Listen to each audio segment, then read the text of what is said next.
The Miami Hurricanes have landed a top 3 transfer portal class in America. But here's a guarantee. Mario Cristobal will never use the portal like this ever again.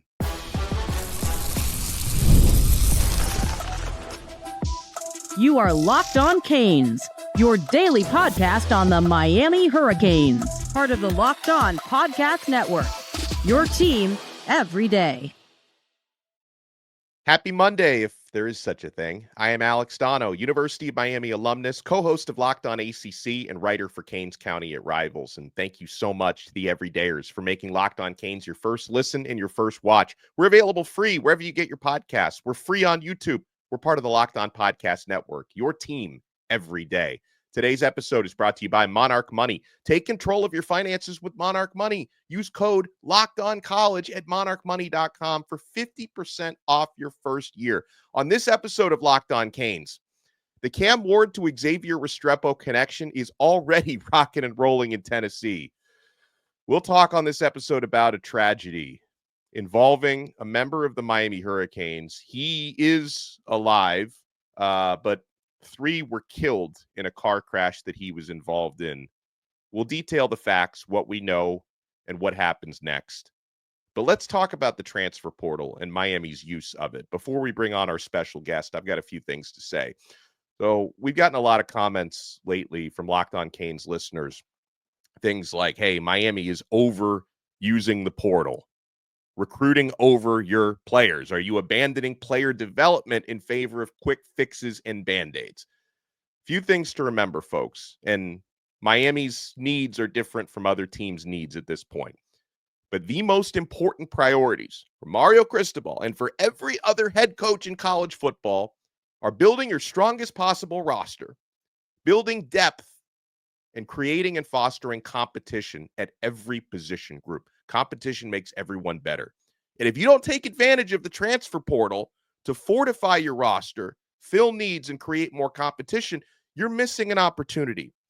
Of course, you want the players that you recruit out of high school to develop, but you also want them to embrace competition and let the cream rise to the top. My favorite example of that was Mark Fletcher last year, 2024. Did he complain when Miami added Damian Martinez to the roster? No. Not only did he not complain, he helped recruit Martinez to Miami. He welcomed the addition because he wanted to learn from a veteran. And remember, you can also lose players into the transfer portal. It's a two-way street. Miami has no question made their DB room, linebacker room, and receiver room stronger. The portal gave the Hurricanes the opening the past 2 years to find a true QB1, Cam Ward and now Carson Beck. Now, when we talk about over-recruiting, I think there would come a time when using the portal this much would do that. I just don't think we're there yet. Mario Cristobal has had just 3 full recruiting classes at Miami. The players from that first full class of 2023 are now heading into their 3rd years. They're juniors or redshirt sophomores. If he stacks up another top 10 class and so on, there's going to be less need for the portal moving forward. Programs like Georgia, Alabama, Texas, who stack top 5 classes every year and have done so for a lot longer than Miami has, use the portal more selectively. They still use it, but they don't bring in quite the volume that Miami and others do. So the goal here would be to sustain recruiting success like those programs do, and the portal will become more of a luxury than a necessity. We're trying to get to that point with Miami's roster, okay? Because we don't want to be in a point where you have to find a starting quarterback every year. You've got to find veteran receivers every single year. So I strongly believe that if Mario Cristobal continues to stack top recruiting classes, Miami's not going to have to bring in the volume. They're not going to have to bring in 18, 19, 20 players through the portal every single year. And I also think there's big changes coming to the transfer portal, because it would not surprise me or anyone if they don't have a spring transfer portal window next year, because a lot of coaches complain about it, tampering allegations. I think they're going to end up consolidating to just a winter window. To help me break this down, there's really no one better I can chat with than someone who has been brutally honest over the past few years, good and bad, about where Miami's roster stands. He is the man, the myth, the legend, Larry Blustein from 560 WQAM and Prep Red Zone, Florida. So, Blue, I'll ask you right off the bat, do you think Mario Cristobal uses the portal too much? Well, as you and I were just talking prior to the coming on, I think you have to kind of kickstart it a little bit, to get that talent on board and then develop some of the younger kids. Because if you look, they still have a lot of, recruits that are there. It's just that, there's a lot of holes. And this isn't the only program in the country, Alex. I mean, there's a billion programs that are doing the same thing. Obviously, you look at programs like Ohio State and Georgia, and maybe they're not doing it as much, but they're still doing it. You got to kind of fill the spaces and until you develop that talent. And even then, there's no guarantee because, you get some kid that you develop for a year or two, they're ready to plug in, and then all of a sudden somebody comes along with a better NIL deal or more money, and then you lose them. So there's no guarantee. So you got to be always on the ready. And I think that's what Miami's doing there. They don't want to be caught short just in case somebody, that they didn't plan on leaving leaves. And, but no, I think they're doing fine. I think Miami fans sometimes rush to judgment on what's going on. It's just a new world. And this is what we're living in. And you have to keep up with the Joneses to be successful. And I understand because I've been a huge advocate of the quarterback position, thinking you can't keep doing that. You can't keep bringing in, guys like that every year. You can't, obviously can't if you could, you'd love to have a Cam Ward every year, but the very fact is it's not going to happen like that. So you have to kind of develop your talent. And I think what Miami has coming in the next two classes, especially, with the kid Darian Coleman ready for that next wave of talent already, you have a couple of kids on campus that are, vying for the future. So, I think you have to kickstart it and you got to fill the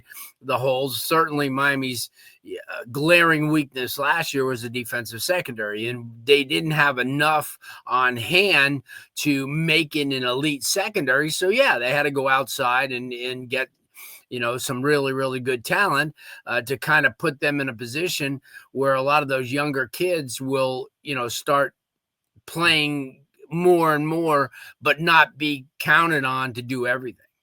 Right. Yeah. And, you talk about defensive backfield. How do you feel about the most recent additions there? Jakobe Thomas from Tennessee and Keionte Scott from Houston. I see Scott as a nickel. That was where he had his best success at Auburn, which is, where he played his career. He was at Houston for the offseason. He wasn't really at Houston. And then for Jakobe Thomas, I think he's someone who at worst is veteran depth at safety and as best could be a starter. Yeah, well, I agree with you. But here's the thing, too. Now you bring them into a position where Miami greatly enhanced themselves and improved themselves. We had a chance to look at Brantley, and we had a chance to look at Poyser and some of the other kids that came on, in the spring. So now you bring in these two, or even maybe more if they believe that, because this is going to be a long year. I mean, and obviously we've seen injuries and we know how important depth is. I mean, you count on, at the beginning, but you don't understand if one of your key guy gets hurt and you don't have somebody to replace him. And that's when your glaring weaknesses start to mount up. But no, I just think that, especially in the secondary, as you mentioned, you just brought in two experienced guys, and that's what you're looking for. They may not be 10 stars, but they're adequate and more than adequate and really good football talent. So now I'm of the school, I was highly vocal about the quarterback, and I still am. And I had Mario Cristobal on our radio show, and the one thing that I've just been really worried for the fact that, Carson Beck's a great quarterback, and he's done what he can, to establish himself, but he hasn't done it here, and he hasn't done it with these people, and he's had no chance to do that. And obviously that's a concern. So I voice my concern there, and I know all these people. Oh well, he's great, and but you know what? Ladd McConkey and Bowers aren't walking in the door. So, obviously he had some really reliable guys. And then the year that they left, he had a different type of year. So that was my concern. That was my only concern about the quarterback position. But my other thing about the quarterback position is develop what you have. You've got some really good talent now and that are coming. And I think that's the important part of the entire offense, is to have somebody who's going to be in place for 2-3 years. And you can't keep plugging in guys every other year, because not all of them are going to adapt to that offense. So, but from the standpoint that you just mentioned, secondary, adding some more talent to the offensive line, which is already great. And, I'm looking at the draft for next year, and they already obviously have Mauano in the top 10, so. And then obviously Bell and a lot of those other guys will be gone. So you have to kind of prepare. And that's, and if bringing in the transfer portals players to mix in with what you recruit is going to be great. But you don't want to scare off your potential recruits thinking that, you're going to recruit them and they're going to come in, and all of a sudden you're going to find some guy who's 21 or 22 are going to come in and maybe put them behind as far as their development. So yeah, there's a fine line, but Miami has to play this, and I'm sure they know what they're doing. There is definitely a fine line, and got a lot to come here with Larry Blustein. I want to ask Blue about a few young players that could be ready for big time rotational roles, or maybe even a starting job as a true freshman for one of them. And folks, coming up next, I do want to share, what we know about a tragic car accident that involved a current Miami Hurricanes player. You want to keep it locked right here, my friends. We're only getting started on this brand new episode of Locked On Canes. Do you ever check your bank account and wonder, where did all my money go? Between dining out, online shopping, and entertainment, it's easy to lose track. That's where Monarch Money comes in. Your personal CFO, giving you full visibility and control over your finances. Monarch Money isn't just a budgeting app. It's a complete financial command center. You can track all your accounts, investments, and spending in one place, so you stop just managing your money and you start building wealth. When I started using Monarch, I realized how much I was overspending on things like food delivery and streaming services. Now I budget smarter and I save more. And instead of juggling multiple apps, you can use Monarch to check your finances, track spending, and even plan long-term goals all in one place.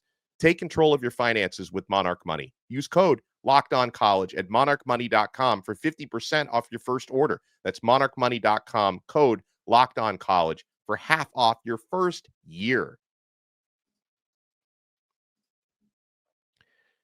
Thank you so much for making Locked On Canes your first listen and your first watch today. We're joined by the great Larry Blustein. And Blue, like I fully admit, this is this is awkward, like for us to even talk about, because we're talking about something very serious, which is bigger than football, balanced around football topics. A lot of you in the Miami community and in the college football community have been following over the past couple of days the details that have been emerging about a tragic and fatal car accident in Largo, Florida. And so what we know about this, Miami linebacker heading into his second year, Adarius Hayes, driving a Dodge SUV, was involved in a crash in his hometown of Largo that tragically, and it's hard for me to even think about this, because Blue, two children in the other car crazy have died, and then a third which I think was I don't even want to speculate on the family relationship, but an elderly woman has also since passed away. Adarius Hayes was hospitalized with non-life-threatening injuries. That's what we know. But what we don't know yet, Blue, because a lot of people are doing what we do on social media. A lot of people, jumping to conclusions and spreading rumors and stuff. Like, we don't know, because there's no charges have been filed yet. Police are still investigating, like, who was at fault and what the fault is. We do know Adarius Hayes seems to have a checkered driving record, which has been reported on by Andy Slater in the Miami Herald has been ticketed several times, has caused 2 accidents before.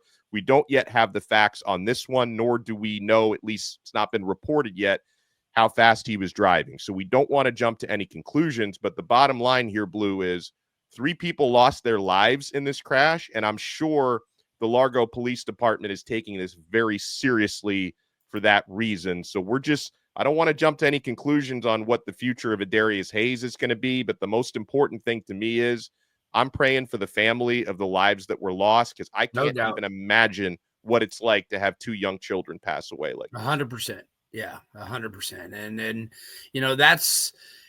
that's part of this life. That it's a fragile thing, and certainly when something like that happens, it kind of gives you a cause to step back and not really look at the situation, but look at the people involved. And there were lives lost, and that's part of this, Alex. That you take a look at and kind of remove yourself from the situation and kind of put yourself in, come on, those are 2 young lives lost, just tragically. And our prayers, as you said, go out to the family. And it's, football's way on the back burner here. Yeah.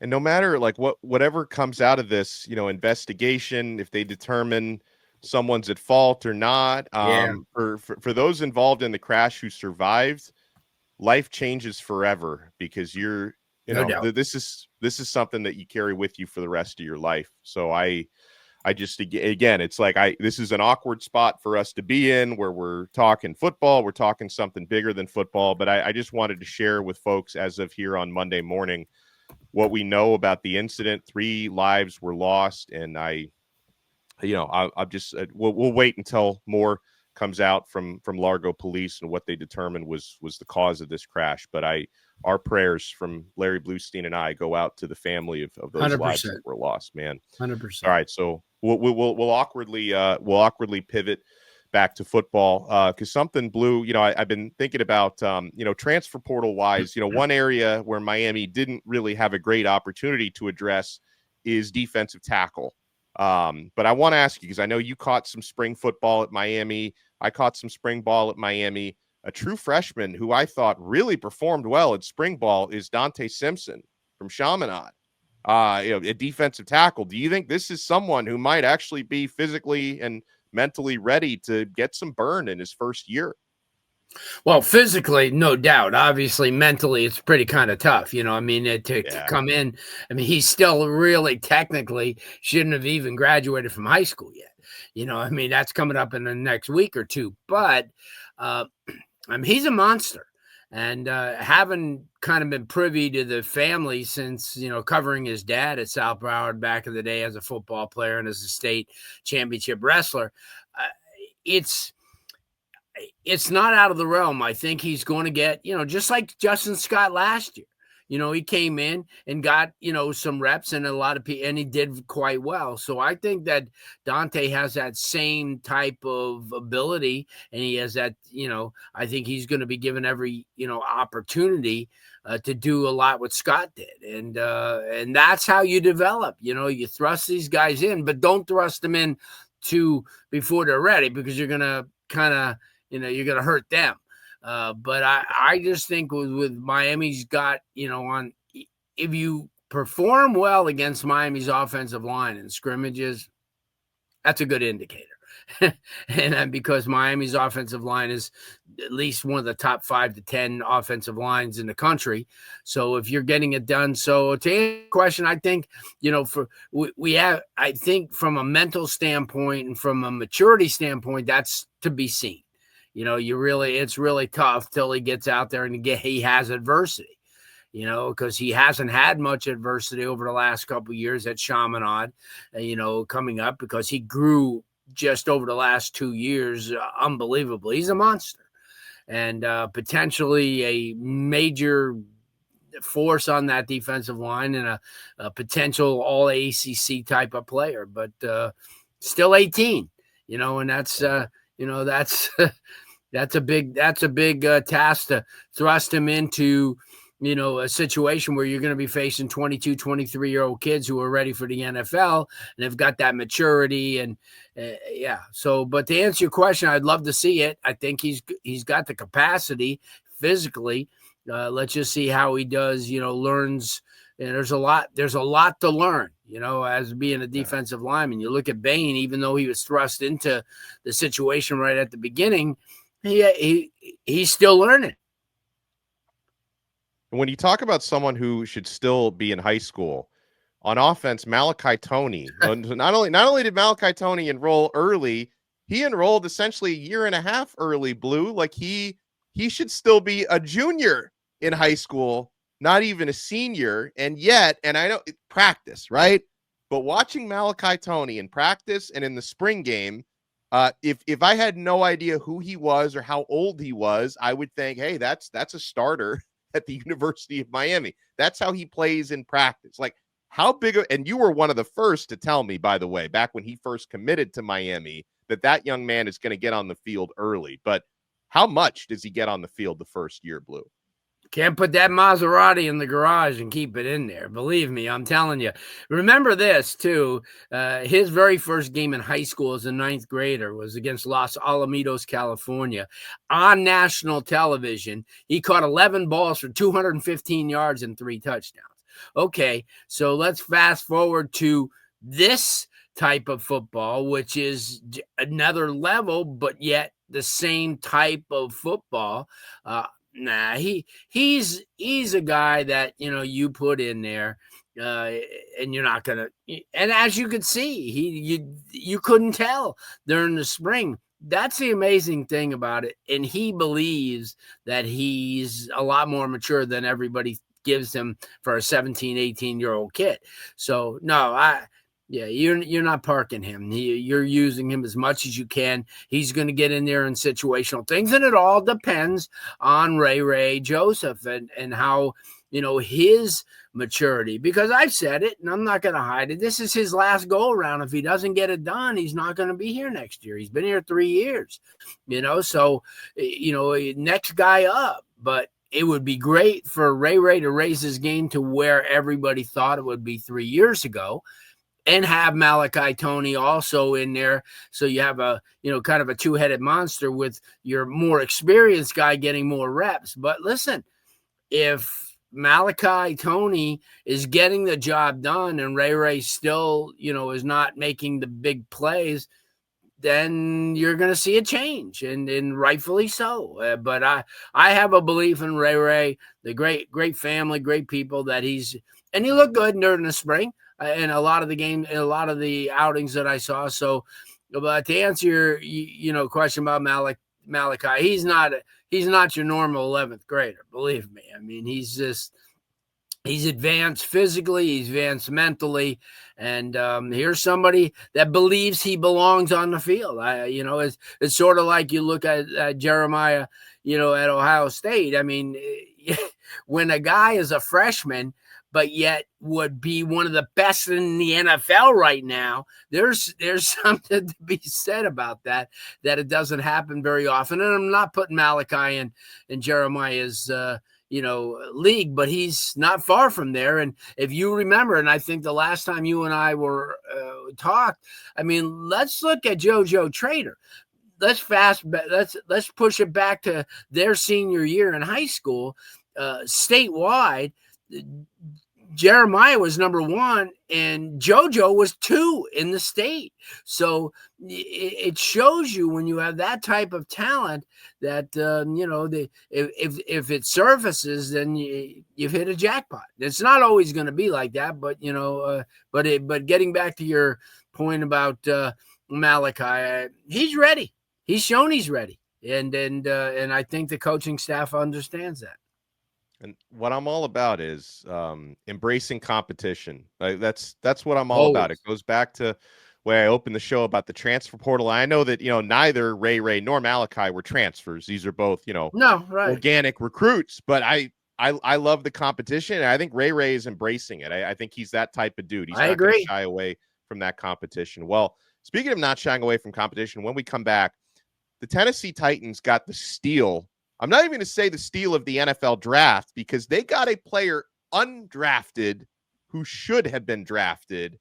And Xavier Restrepo is already hitting the ground running at Titans rookie camp. I know Larry Blustein's not surprised. Neither should we. Want to keep it locked right here. We're not done yet on Locked On Canes.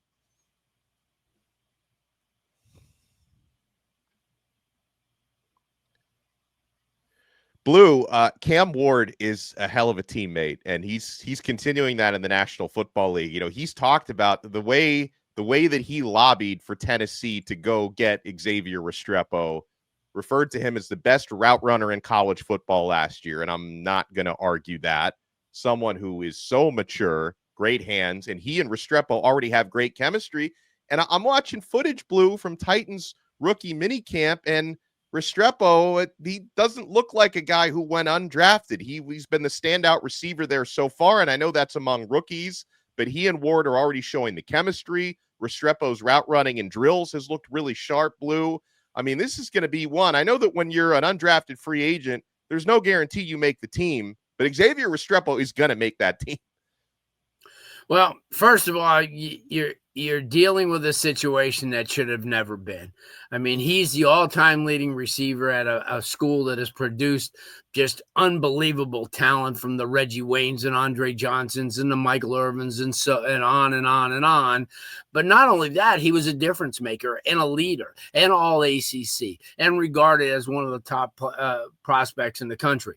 And because he decided to run, in the pro day, that kind of like made everybody forget about all the things that he did to help Miami win and to elevate the talent while he was here, and to be a great teammate and to be there. When you see, here's the thing, when Mario Cristobal came in, the question was asked, if you were a head coach when he was coming out, would you have recruited him? Because remember, Manny Diaz recruited him. And after a couple of weeks, he says, absolutely. This is the type of guy that we want in our program. He's a leader. He's a producer.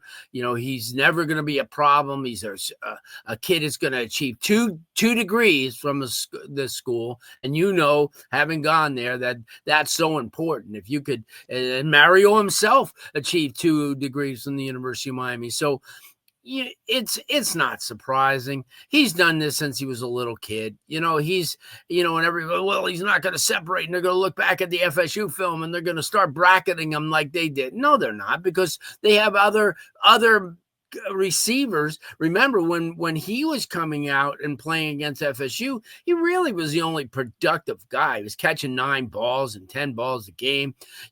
Sure, they had other receivers, but at the NFL level, he's going to get that safety coverage. He's going to get the linebacker to chip him, and he's going to be wide open just like he was here. I don't care what anybody says. He's going to be ultra productive. He's no different than a lot of these guys who are in the slot that are smaller. I know we all have a tendency to bring up Braxton Berrios and Danny, and Edelman and, Amendola, but he's a different type of receiver, because I think he's a better route runner than all of those. Those guys were kind of gimmicky players, and they did a lot of different things, to get open. And, in Edelman's case, he was a former quarterback, so he had, kind of a different type of thing.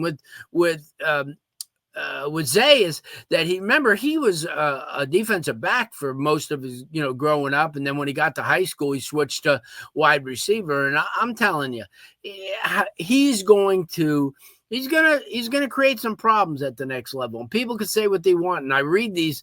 I shouldn't read the message boards, but I do. And thinking, oh, man, he's going to get cut right away. He runs a 5 flat. He's slow. And I'm thinking to myself, have you ever watched him play? Are you gonna pull a Zach Thomas on me when Zach comes out at 5'8" and 220 pounds, running a 4.7 40, and the guy's wearing a gold jacket every day of the week? Come on. You know what? Let's look into the fact that the man can play the game. The young man can play the game. And that's the end of That's it. It doesn't matter how fast you run. Listen, it's not going to do you any good if you run a 4.340 and you can't catch the ball. All it's going to do is get you there faster to make a mistake. The same thing with a guy who could bench press 300 pounds and he's 6'5", 320. But if you have no instincts on how to pass rush, and a lot of people are saying that about Shamar Stewart. They're thinking, well, Shamar's a big kid and all, but he only had 5 sacks. And that, if you don't, to me, and I, because I do this for a living and I do a lot of scouting and do a lot of recruiting and projecting. And to me, nothing, Alex, nothing in this world replaces productivity. None. And because you could run and you could jump all you want, but if you don't have an opportunity to make good and put that ball in the end zone and catch those key balls, like, I keep hearkening back on that 4th down when he was on his back and he made that catch. You see, those are the type of things, those are instinctual, and that's what Cam, understands. And it wasn't just with the Titans. Whatever team talked to Cam, from what I've been reading, he pushed him out there and said, Correct. Hey, listen, you got to draft him.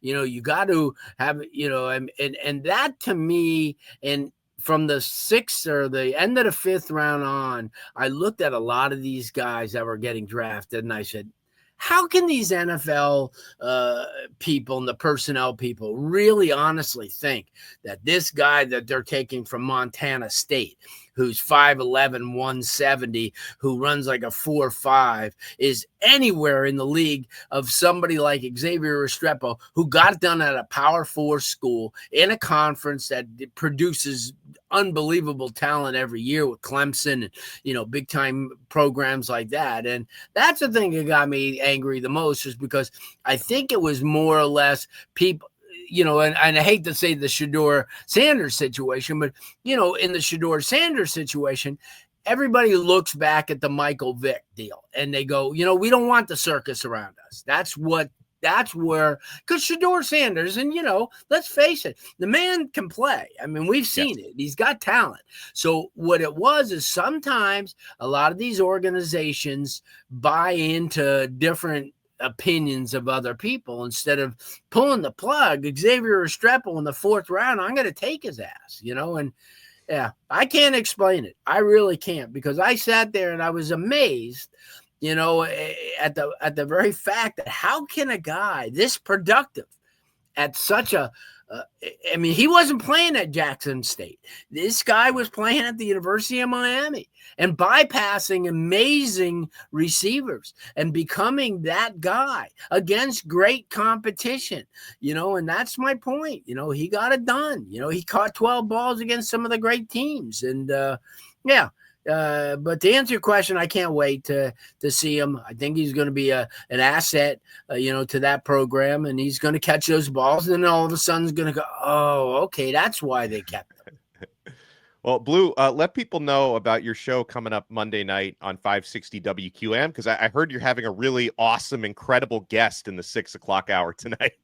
6:25, Alex Donno is going to be on there. It's going to be a good show. Going to, break down a lot of what we're talking about now, but we'll take a look at some of the players. And Alex, you do that great, and all those kids. So that's at 6:25 tonight. Also, we'll have an opportunity to talk to Chris Merritt, who's the head coach at Bryant University, former Christopher Columbus High School. He's entering his 7th year as head coach at the college level.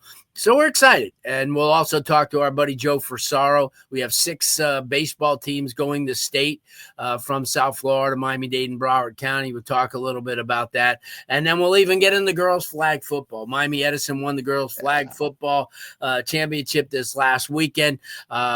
We have a young lady who's on her way to LSU as an academic, athletic student, and we'll have her on, and we'll just have a great time. We're gonna reach out, talk to a couple of high school coaches. Remember, this is spring football week this week, and next week are games, and then we wrap things up and get into the summer. But it's a jam-packed show, 6 to 8, and I appreciate the plug. Most informative radio show in the country, even on the days when I'm not on it. Larry Blustein does an awesome job. Guys, make sure after you make Locked On Canes your first listen, your second listen, check out the Portal Show. Brian Smith has the latest rumors, portal signings. Be the most informed fan on the rapid changes to the college football landscape. Find the portal on YouTube or wherever you listen to your podcasts. And we'll talk to you guys again. Thanks again to Larry Blustein. We'll talk to everybody next time on another episode of Locked On Canes. We are part of the Locked On Podcast Network, your team every day.